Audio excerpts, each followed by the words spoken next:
దక్షిణ కాశీగా పేరుగాంచిన కాళేశ్వరంలోని సరస్వతి నది పుష్కరాలకైతే ముస్తాబవుతుంది. ఈ నెల 15 నుంచి 26 వరకు అయితే 12 రోజుల పాటు అయితే ఈ పుష్కరాలు జరగనున్నాయి. అంతర్వేది అంటే 3 నదులు కలిసే చోట ఈ పుష్కరాలు జరగనున్నాయి. పుష్కరాలకు సంబంధించి ఇప్పటికే అన్ని ఏర్పాట్లు అయితే పూర్తి చేశారు. భూపాలపల్లి జిల్లా కాళేశ్వరంలో అయితే ఈ పుష్కరాలు జరగనున్నాయి. అయితే ఈ పుష్కరాలకు సంబంధించి ఇప్పటికే ప్రభుత్వం అన్ని ఏర్పాట్లు చేస్తున్నారు.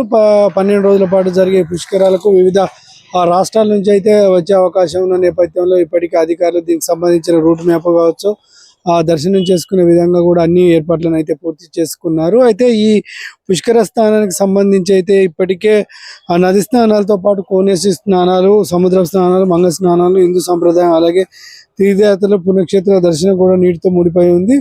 నది స్నానాలతో పుష్కర స్నానం పుష్కరమని పురాణాల ద్వారా తెలుస్తుంది. జీవరాశులకు కోటి నీటి ఆవశ్యకత ప్రాముఖ్యత పుష్కరాలను గుర్తు చేస్తుంది. ఈ నెల 15 నుంచి అయితే 26 వరకు అయితే ఈ పుష్కరాలు జరుగుతున్న నేపథ్యంలో పితృదేవతలకు ప్రధానంగా పిండాలు పెడతారు. ఈ సరస్వతి నదిలో స్నానం చేసిన వారికి పాపాలు తొలగిపోతాయంటే అయితే ఆచారం అయితే మనకు తెలుస్తుంది. తెలంగాణ కాళేశ్వర సరస్వతి నదిలో పవిత్ర స్నానాలు చేసేందుకైతే లక్షలాది మంది భక్తులు అయితే సిద్ధమవుతున్నారు. ఈ పుష్కరాలు కాళేశ్వరం ఆధ్యాత్మిక ప్రాముఖ్యత పెంచనుంది. టెంపుల్ టూరిజంపై తెలంగాణ ప్రభుత్వం చూపిస్తున్న ఆసక్తిని కూడా ప్రతిబింబించే అవకాశం భక్తులు కూడా ఎంతో ఉత్సాహంతో అయితే ఉన్నారు. ఈ సరస్వతి పుష్కరాలకైతే పుష్కర స్నానం చేసేందుకైతే సిద్ధంగా ఉంది. తెలంగాణ రాష్ట్రం కాళేశ్వర త్రివేణి సంగమంలో సరస్వతి నది పుష్కరాలు అయితే జరుగుతాయి. సరస్వతి నది ఉత్తరాఖండ్ రాష్ట్రంలోని బద్రీనాథ్ దగ్గరలో మన అనే గ్రామంలో పుట్టింది. అయితే ఈ నది అంతర్వాహిని, అందువల్ల సరస్వతి నది పుష్కరాలను మనలో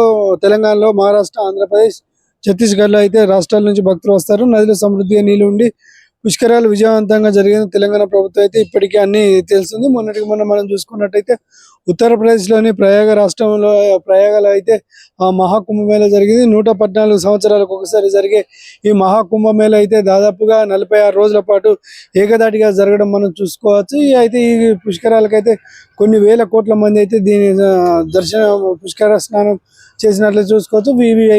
విఐపీస్ కావచ్చు, చాలా మంది అయితే పుష్కరాలను పుష్కర స్నానం చేసేందుకైతే ఆనందం వ్యక్తం చేస్తున్న పరిస్థితి మనం చూసుకోవచ్చు. దాదాపుగా 46 రోజుల పాటు ఈ పుష్కరాలు జరిగాయి. ఇవి కూడా ఇప్పుడు సరస్వతి నది పుష్కరాలు అయితే 12 రోజుల పాటు కొనసాగనున్న నేపథ్యంలో ఇప్పటికే దీనికి సంబంధించిన అన్ని ఏర్పాట్లు చూస్తాయి. ఇకపోతే హైదరాబాద్, విజయవాడ, ఆంధ్రప్రదేశ్, ఇతర రాష్ట్రాల నుంచి అయితే బస్సుల సౌకర్యం పెట్టాలి. బస్సులో రేపటి నుంచి 26 తారీఖు వరకు అయితే, ఈ నెల 26 తారీఖు అయితే ఈ బస్సులో ప్రయాణం అయితే కొనసాగించనున్నాయి. అయితే భక్తులకు ప్రత్యేక బస్సులకు అయితే కొన్ని టికెట్ల రుసుము కూడా జారీ చేయడం కూడా జరిగింది. దాదాపు హైదరాబాద్ నుంచి కాళేశ్వరం రానున్న సూపర్ లగ్జరీ బస్సుకు అయితే దాదాపు 443 రూపాయలు తీసుకున్నారు. అలాగే విజయవాడ నుంచి అయితే డీలక్స్ అయితే 559 రూపాయలు తీసుకున్నట్టయితే తెలుస్తుంది. దీనికి హైదరాబాదు కేంద్రంగాను, అటు జూబ్లీ కావచ్చు, గాంధీ బస్ స్టేషన్ నుంచి అయితే బస్సులు బయలుదేరున్నాయి. విజయవాడ నుంచి కావచ్చు, ఇంద్రకీల బస్ స్టాండ్ నుంచి అయితే రానున్నాయి. తూర్పు ఏపీ నుంచి అయితే కృష్ణా జిల్లా నుంచి కూడా వచ్చే అవకాశం అయితే కనిపిస్తుంది. అలాగే ఇక్కడ మనం చూసుకున్నట్టయితే రైలు ప్రయాణం కూడా ఉన్నది. అయితే దక్షిణ మధ్య రైల్వే ప్రత్యేక రైళ్లను కూడా నడుపుతుంది. మే 15 నుంచి 26 వరకు అయితే అందుబాటులో ఉన్న విజయవాడ నుంచి అయితే మంచిర్యాలకు 300 రూపాయలు నిర్ణయించింది. హైదరాబాద్కు మంచిర్యాల 400 రూపాయలను అయితే దీనికి నిర్ణయించడం జరిగింది. అయితే హోటల్ వివరాలు కూడా ఉన్నాయి. Haritha hotel, Sri Rajarajeshwara hotel, Singareni guest house, Triveni Sangamam tent house AC, non AC కూడా ఉన్నాయి. పుష్కర గట్లు చూసుకున్నట్టయితే గోదావరి గట్టు ఉదయం 5 గంటల నుంచి రాత్రి 7 వరకు, సరస్వతి గట్టు, త్రివేణి సంగమం ఉదయం 5 నుంచి రాత్రి 7 గంటల వరకు అయితే ఈ పుష్కర విఐపీ అయితే ఉండనున్నట్లయితే తెలుస్తున్నాయి. అయితే ఆ కార్ల నుండి వచ్చే వరకు అయితే ముఖ్యంగా దాదాపుగా 3 కిలోమీటర్ల నుంచి ఈ త్రివేణి సంగమంకి సంబంధించిన 3 కిలోమీటర్ల నుండి వెహికల్స్ ఆపే పరిస్థితి కనబడుతుంది. ఒక వివిఐపీలకు తప్ప ఎవరికి కూడా లోపలికి అలౌ చేసే పరిస్థితి అయితే కనబడతలేదు. ఎందుకంటే భక్తులు భారీ ఎత్తున వచ్చే సందర్భంలోని ట్రాఫిక్ జామ్ అయ్యే అవకాశం ఉన్న నేపథ్యంలో ఇప్పటికే దీనికి సంబంధించి అన్ని ఏర్పాట్లు చేశారు.